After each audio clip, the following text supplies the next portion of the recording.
এবার আমরা শিখব যে বাইনারি থেকে কিভাবে ডেসিমেলে রূপান্তর করতে হয়, অক্টাল থেকে কিভাবে ডেসিমেল এবং হেক্সাডেসিমেল থেকে কিভাবে ডেসিমেল সংখ্যায় রূপান্তর করা যায়। তো প্রথমে হচ্ছে আমরা বাইনারি টু ডেসিমেলে রূপান্তর করব।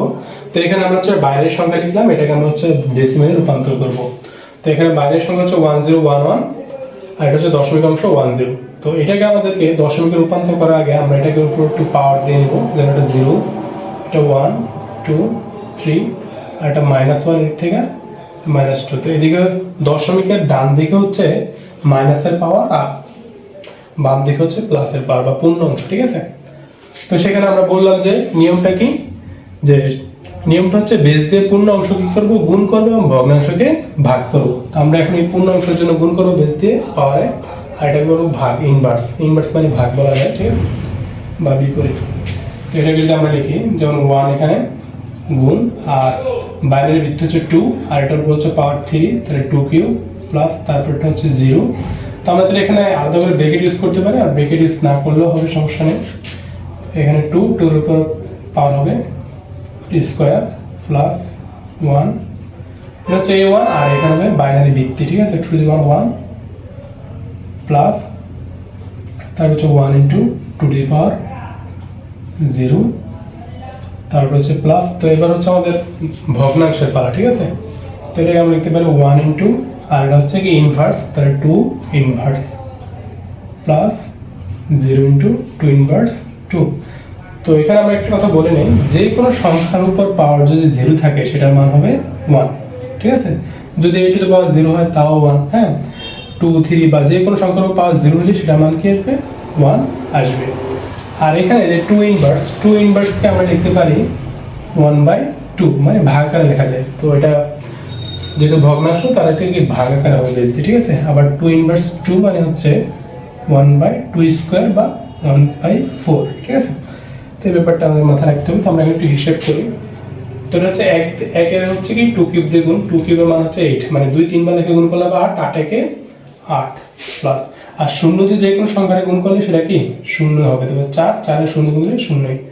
আবার এটা হবে 2 to the power 1 মানে 2 দিয়ে 2 এর হচ্ছে 1 দিয়ে গুণ দিলে 2 একে 2। আর এই যে এখানে 2 to the power 0 অর্থাৎ এটার মান হবে 1, ঠিক আছে। 1 দিয়ে 1 এর গুণ দিলে 1 একে 1 প্লাস, আর এটা হচ্ছে 2 ইনভার্স মানে হবে হাফ, ঠিক আছে। 1/2 1 দিয়ে গুণ দিলে 1/2 হবে, ঠিক আছে। আর এটা হচ্ছে 0 দিয়ে যে কোনো সংখ্যার গুণ দিলে 0 হবে। তো এবার আমরা যদি যোগ করি, যে 8 আর 2 10, 10 আর 1 11, আর হাফের মান হচ্ছে 0.50 বা 0.50। তো এটাকে আমরা লিখতে পারি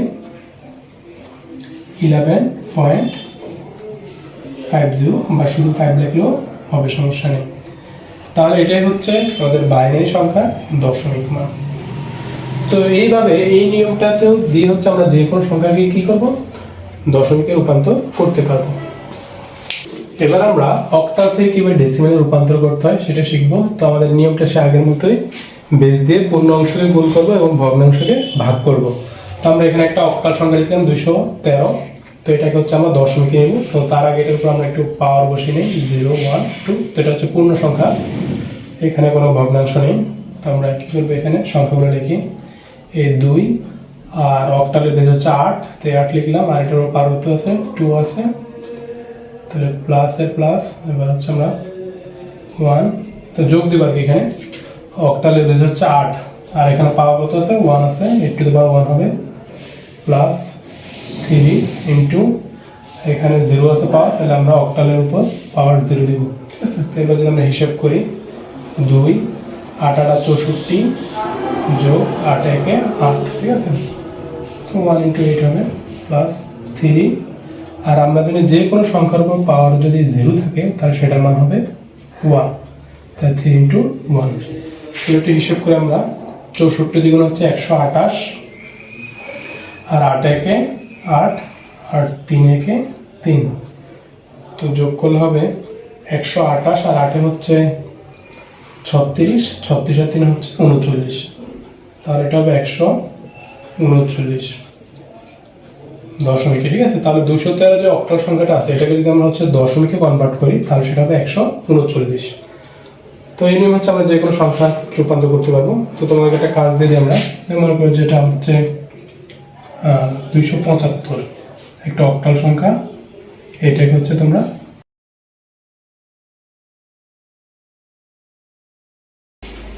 এবার আমরা হেক্সাডেসিমাল সংখ্যাকে ডেসিমাল সংখ্যায় রূপান্তর করব। আমাদের নিয়মটা হচ্ছে কি বেস দিয়ে পূর্ণ অংশকে গুণ করব এবং ভগ্নাংশকে ভাগ করব। তো এখানে আমরা একটা হেক্সাডেসিমাল সংখ্যা লিখলাম, সেটা হচ্ছে A2F।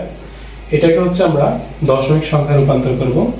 তো তার আগে হচ্ছে আমরা এই হেক্সাডেসিমাল সংখ্যার উপর একটু পাওয়ার বসিয়ে নিই। তো F এর পাওয়ার দিলাম 0, এটা 1, এটা 2। তো মানে হচ্ছে আমরা পাওয়ারটা হিসাব করব কি ডান দিক থেকে বামের দিকে, ঠিক আছে? পাওয়ার এক এক করে বাড়বে।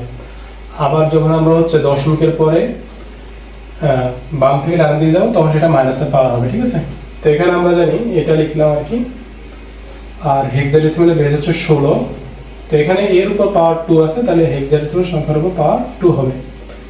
প্লাসের প্লাস, আর এখানে 2 গুণ, এখানে 2 এর উপর পাওয়ার 1 আছে, তাহলে হেক্সাডেসিমাল সংখ্যার বেজের উপর পাওয়ার 1 থাকবে। তারপর হচ্ছে প্লাস F। তো আমরা জানি F মানে হচ্ছে কি 15 গুণ F এর উপর পাওয়ার 0 আছে, তাহলে হেক্সাডেসিমালের বেস 16 এর উপর পাওয়ার 0 থাকবে। আর আমরা জানি যে কোনো সংখ্যার উপর পাওয়ার যে 0 থাকে সেটার মান হবে 1, ঠিক আছে? তো এটার মান হবে 1। এটা আমি দেখালাম, ঠিক আছে? এটা লেখা লাগবে না।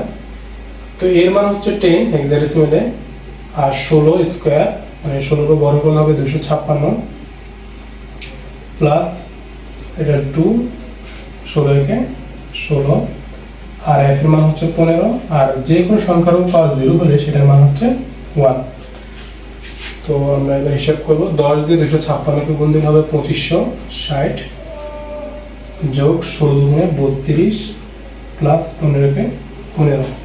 তো এটা যদি আমরা হচ্ছে যোগ করি তাহলে 5 আর 2 7, আর 0 যোগ করলে 7, 1 আর 3 যোগ করলে 4, 4 আর 6 যোগ করলে 10, 10 এর 0 হাতে আছে 1, 5 আর 1 6, হাতে আর নাই, তাহলে 2 এ 2।